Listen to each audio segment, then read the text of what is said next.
video, now we're going to talk about how to find relative extrema using the fact that a function is increasing and or decreasing. It's called the first derivative test because we use the first derivative to find those relative max and mins.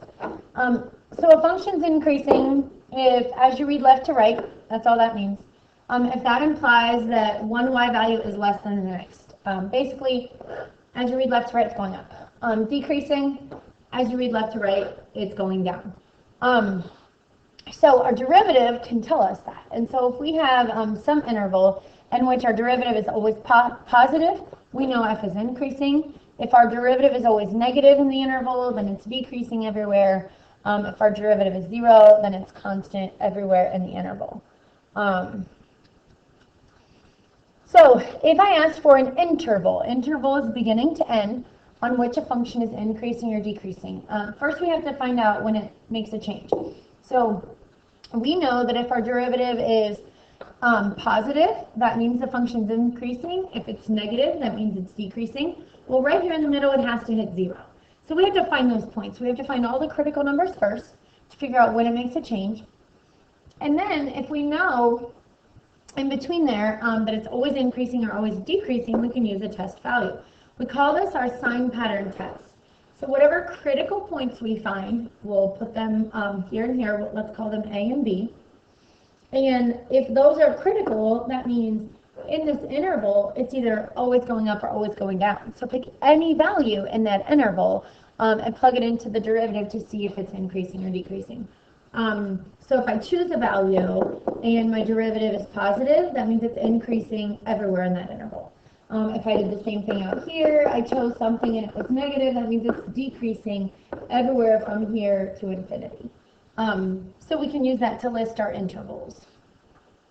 Our first derivative test is what we do when we're actually finding the relative minimum. So again, we use our critical numbers, and we use the same sign pattern test that I just had up here. I'll put that back up. So the first derivative test says, if, let's say right here at B, if right here, I make a change from increasing, so I'm going up, to decreasing, I'm going down, there had to have been a relative maximum right here at B.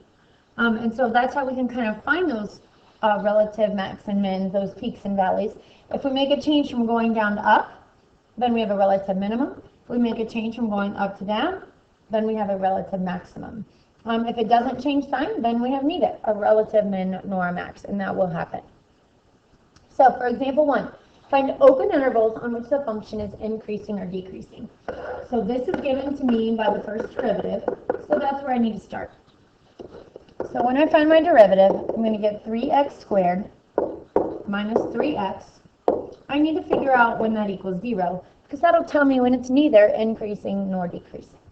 We will have to factor. So here we'll be left with x minus 1. And if we solve for x, we're going to get here x equals 0. Here we'll get x equals 1. And those are my critical values. So those are the points where it's neither increasing nor decreasing. So I'm going to put those on my sign pattern test. And then I'm going to choose test intervals. And all I care, it's called the sign pattern test, because all we want to know is what the sign is of the derivative.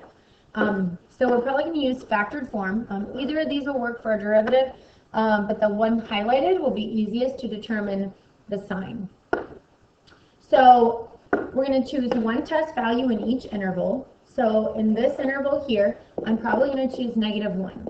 And I want to know if it's increasing or decreasing, which is why I'm plugging it into the derivative. So if I plug in -1, here I'm going to get a negative times a negative. And a negative times a negative is a positive. Okay? In the middle here, I'll probably pick 1/2. If I plug in 1/2, this first factor will give me a positive, and 1/2 minus 1 is still a negative. So a positive times a negative is a negative. And finally, I'll choose 2 out here. If I plug in 2, I'll have a positive times a positive, which is a positive. So now from this sign pattern test, I can see my different intervals. So my first interval is right here. That's going to be -infinity all the way up to 0, not including 0 because the derivative is not positive at 0.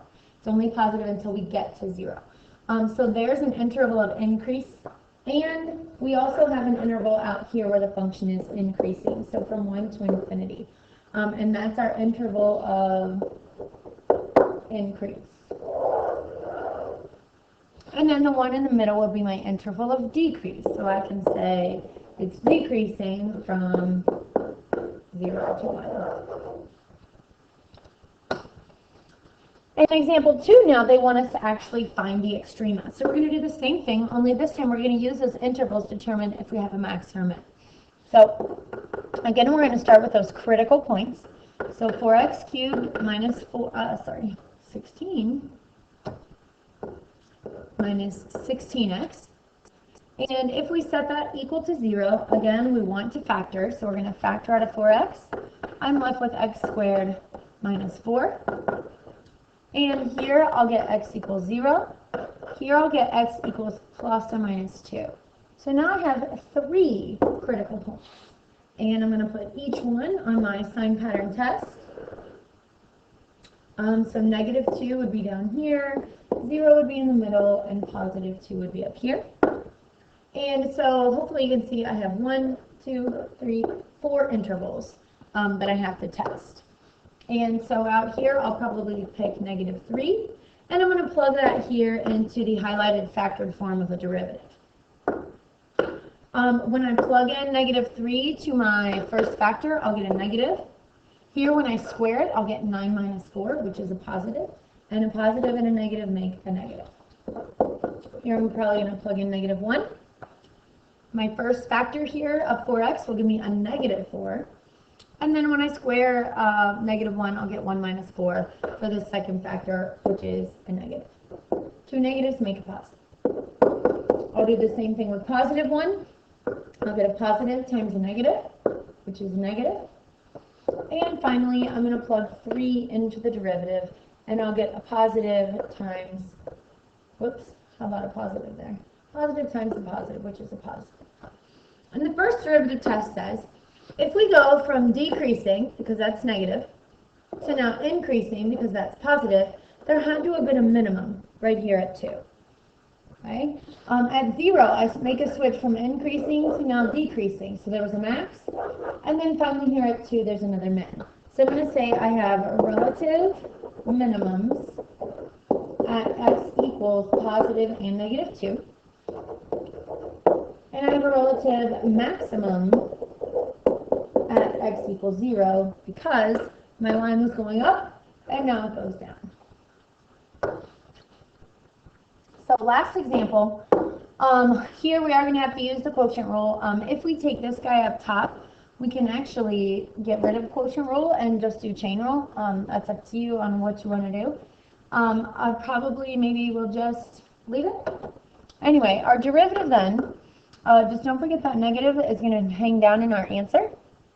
But we're going to take the derivative of the top times the bottom. So we'll get 0 times x squared minus 4 minus the derivative of the bottom times the top, and that's all over the denominator squared. If I simplify this, just don't forget that negative is going to kind of hang out in the front. Here I'll get negative 4x, and since that negative carried down, I'll actually have a positive.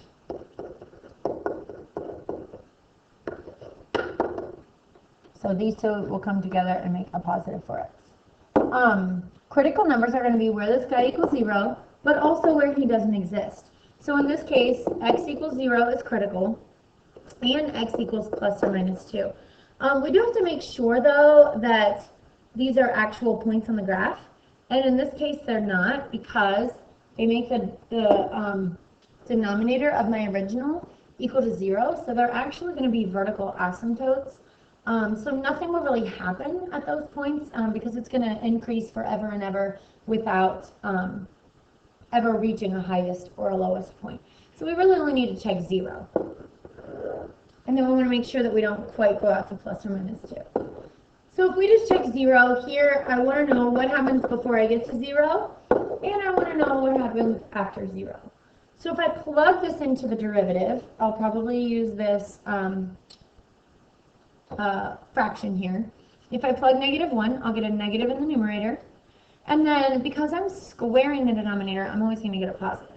And a positive and a negative make a negative.